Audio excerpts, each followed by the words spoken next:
senior policy analyst at the Independent Women's Forum Patrice Onwuka weighs in on Fox and AMP. Friends first. Former New York Magazine columnist Andrew Sullivan blasted the New York Times for its characterization of the violence that took place last year following the death of George Floyd, in an attempt to separate the riots that took place on Capitol Hill earlier this month.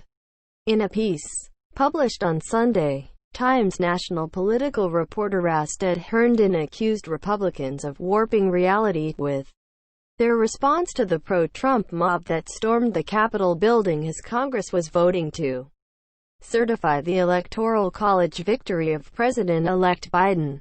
Loyalists to President Trump are increasingly relying on conspiracy theories and misinformation, drawing false equivalence with last summer's racial protests and blaming outside agitators. Herndon began. Herndon interviewed voters on both sides of the aisle in Kenosha, Wisconsin, where the police-involved shooting of Jacob Blake took place, and appeared to downplay the violence that occurred last summer.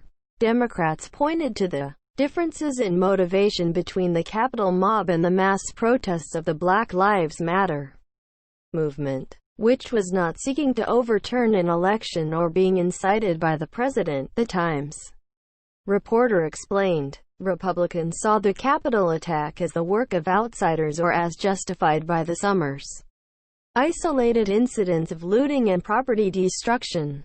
Sullivan took exception to the Times' framing of the vandalism and looting that took place during the Black Lives Matter protests last summer was just isolated instances of property destruction. That's how the NYT describes $1.2 billion of damage this summer in a news story, the biggest in U.S. history, Sullivan wrote, linking to an Axios report that compiled information from the Insurance Information Institute, outlining how costly the violence was in comparison to other U.S. civil disturbances.